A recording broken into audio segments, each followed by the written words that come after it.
Não há desculpas para nós não colocarmos a nossa vida nas mãos do Senhor. Veja comigo o verso 7.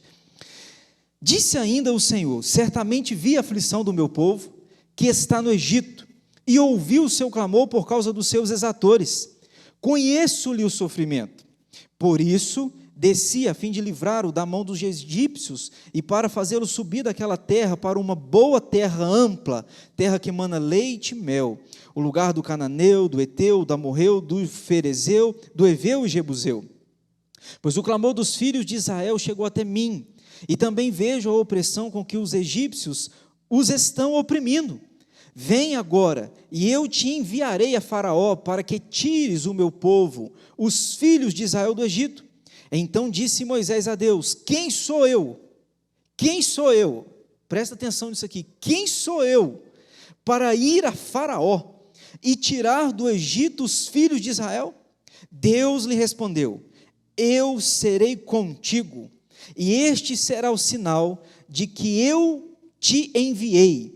Depois de haveres tirado o povo do Egito, servireis a Deus neste monte.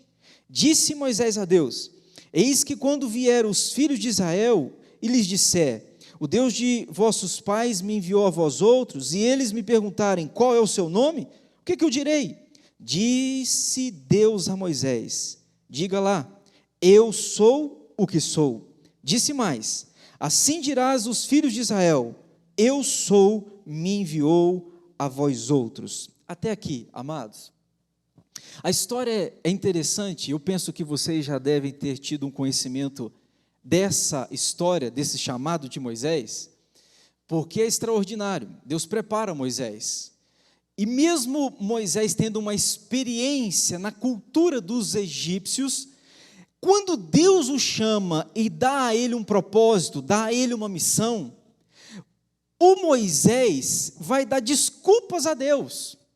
E eu, amado, separei aqui, na semana passada, quarta-feira passada, eu trabalhei com vocês sobre o seguinte tema: nunca diga não para Deus. Foi a nossa temática na semana passada. Não diga não para Deus.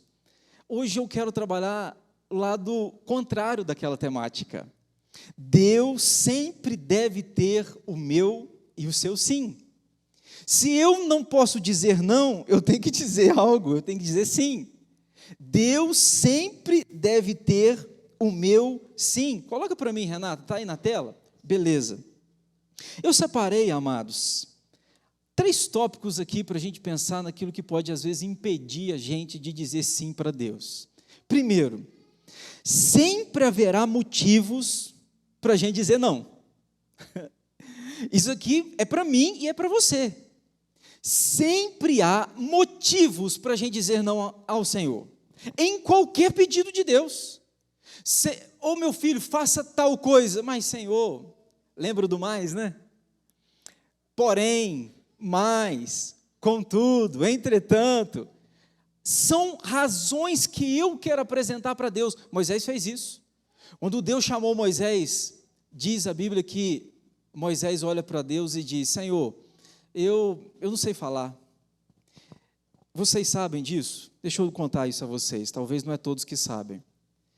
Na época de Moisés, os egípcios, lá no Egito, havia os maiores oradores do mundo estavam lá. Orador é aquele que tem a facilidade da comunicação, da fala. Os maiores oradores do mundo estavam no Egito. Aliás, as universidades do Egito, no tempo de Moisés, onde havia um ensinamento, ali formavam e os professores possuíam a oratória como a característica máxima. Quando Deus chama Moisés para ir para lá, não é à toa que titubeia. Logo ele pensa: meu Deus, eu ir para lá, no lugar que o povo fala bem, no lugar que o povo fala bonito, isso não é para mim. Aí ele olha para Deus e diz: Senhor, eu não sei falar. Ele apresenta razões. Deixa eu dizer a você, amado, Moisés tinha as dele. Alguns entendidos dizem que possivelmente ele era gago, né? Deus, eu não sei falar. Não sei se procede e se era real, mas o texto bíblico nos dá a entender que essa era uma dificuldade dele. Ele chega para Deus e diz: Deus, o meu problema é que o Senhor está pedindo e está me dando uma missão, mas eu não sei falar. Se você ler o capítulo 3 e o capítulo 4, você vai ver que Deus chega até a ficar nervoso, Deus se ira, e Deus irado diz: eu vou mandar Arão. Agora tem uma coisa interessante,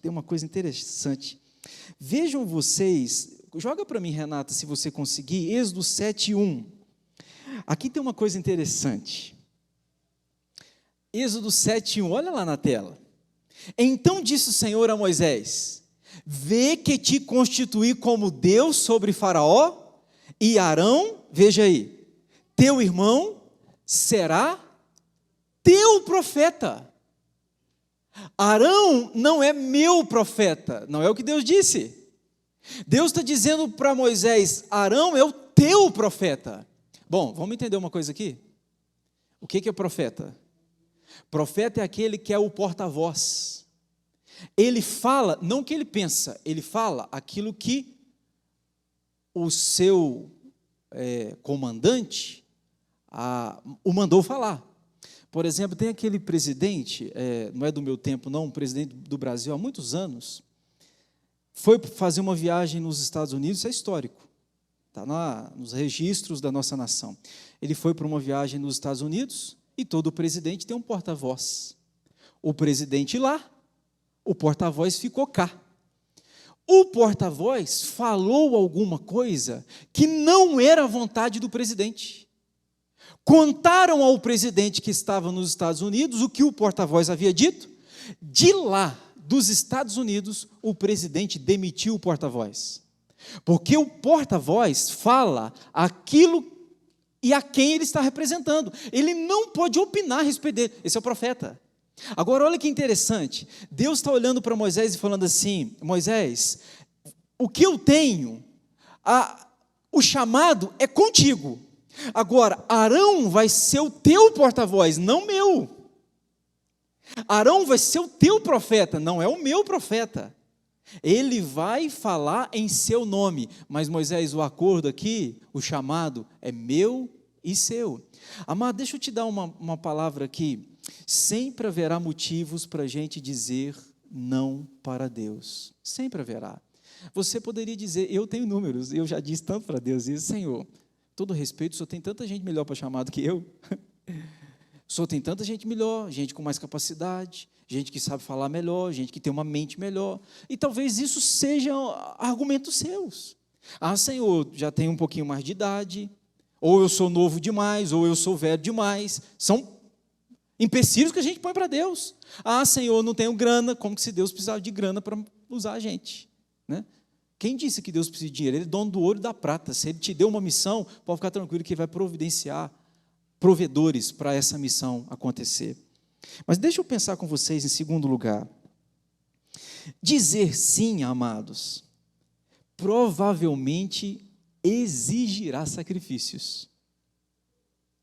Dizer sim, provavelmente vai exigir de você sacrifício. O que é mais fácil, pastor? Negar ou responder afirmativamente à ordem de Deus? Bom, negar é o mais fácil, a priori, porém virá consequências. Mas sempre, na maioria das vezes, quando digo sim, envolve sacrifícios. Eu preciso te lembrar do que eu falei na semana passada de Jonas. Jonas vai a Nínive, ele diz não, porque e a Nínive envolvia sacrifícios. Ele resolve não obedecer. Só que a história conta que ficou mais difícil para ele. Talvez se ele tivesse ido direto para lá, tinha poupado ele de ter passado no ventre do peixe pelo menos 3 dias e 3 noites. Isso pelo menos ele teria sido poupado. Pois é, e os marinheiros também, os donos do barco que ele usou lá. Mas deixa eu te dizer uma coisa. Dizer sim provavelmente vai exigir sacrifícios. Lembra de Abraão? Abraão sai. Senhor, eu saio. E ele começa uma peregrinação que envolve sacrifícios, envolve dor, vai envolver fome. Pois é, amado, Deus, quando nos pede as coisas, quando Ele nos dá uma ordem, você tem que saber disso, que provavelmente vai envolver sacrifício. É talvez o que o Esdras disse aqui agora há pouco. A minha vontade, o meu desejo, eu dizer não para Ele, sacrifício. Mas é melhor dizer sim para Deus e não para mim, do que dizer sim para mim e não para Ele. Mas em terceiro lugar e último, escute, eu termino com este ponto. Deus sempre deve ter o meu sim. Pode envolver sacrifícios? Pode. Eu vou ter argumentos para convencer Deus do contrário? Vou ter argumentos, só não vai ser suficiente. Mas Deus deve sempre ter o meu sim. Isaías entendeu essa verdade. Quando ele viu os serafins, os querubins lá no templo, só tinha ele Deus. E Deus olha e faz uma pergunta: a quem enviarei? A quem há de ir por nós? E Isaías diz: eis-me aqui, envia-me a mim. Ele está dizendo para Deus: eu não posso, Senhor, eu não posso não me entregar, eu não posso não ser usado, eu não posso não ser um vaso. E Deus deu uma missão para Isaías cruel. Se você ler o capítulo 6, no final, a Bíblia diz que Deus olhou para Isaías e falou: você vai pregar, mas o povo não vai se converter, vai restar só o toco. Você já pensou, Deus te chama para ser um pregador, mas ao mesmo tempo Deus falou: você vai pregar, mas não vai ter conversão não. Pensa num negócio desafiador. Você vai pregar, mas só vai ficar o toco, a santa semente. Pois é, tenso, né? A Bíblia diz isso em Isaías, capítulo 6, que ele diz: eis-me aqui, envia-me a mim. Eu também lembro vocês, amados, de Maria. Lembra de Maria? Maria recebeu a visitação de um anjo, ela ainda virgem, e o anjo chegou para ela e falou assim: ó Maria, o Espírito Santo vai te envolver, você vai conceber um menino, esse menino vai ser chamado de Jesus, ele é o Salvador do mundo. Diz a Bíblia que Maria fica perplexa quando recebe a visitação do anjo, mas imediatamente ela se dispôs, e ela diz, se você ler Lucas 1, a partir do verso 38, ela vai dizer para o Senhor, ela vai dizer assim: seja comigo aquilo que o Senhor lhe aprouver. Presta atenção, amados, ela recebe a visitação do anjo, e o que ela diz? Ela diz sim, ela diz: Senhor, seja comigo conforme a tua palavra. Pois é, eu queria terminar, amados, pedindo a Renata para jogar na tela ali, Salmo 40, verso 8. O salmista conta para mim aqui um segredo da vida dele, e que aqui pode estar a chave da sua vida, para você ter uma nova história, um tempo novo na sua jornada.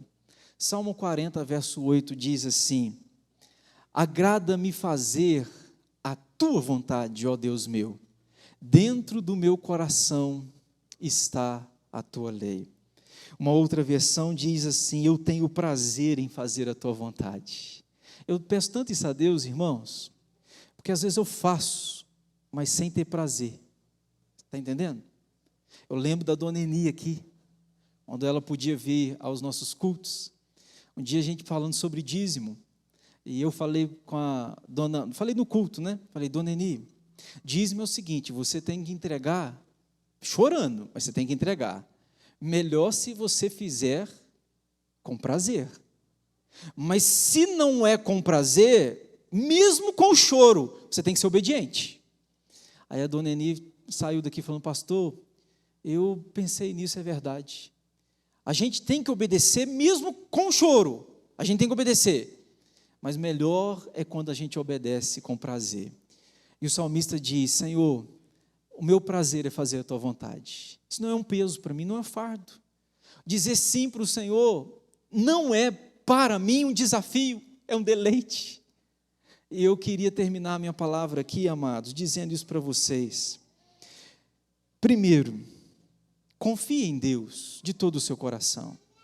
De todo o seu coração. Não parcialmente, não esporadicamente, mas inteiramente, totalmente, confie em Deus. Segundo, quando as lutas vierem, depois do sim que você responder ao Senhor, as lutas vêm para te fortalecer, e não para te destruir.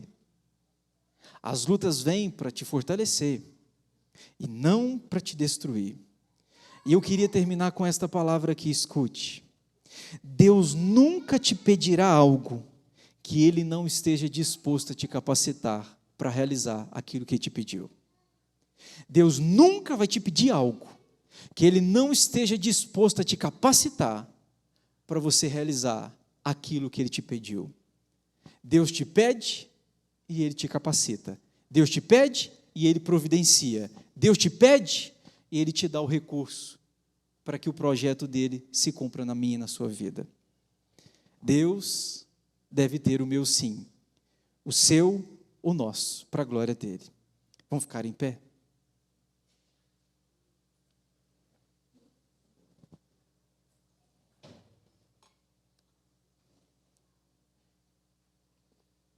Deus, nós estamos nesta noite com o nosso coração feliz, porque trabalhamos uma temática que, sem dúvida, é uma temática da Tua Palavra. O Senhor é quem nos convida a entregar. Quando abrimos mão, é que nos enriquecemos. Quando abrimos mão, é que abençoados somos. Quando abrimos mão, é que a Tua presença inunda o nosso coração.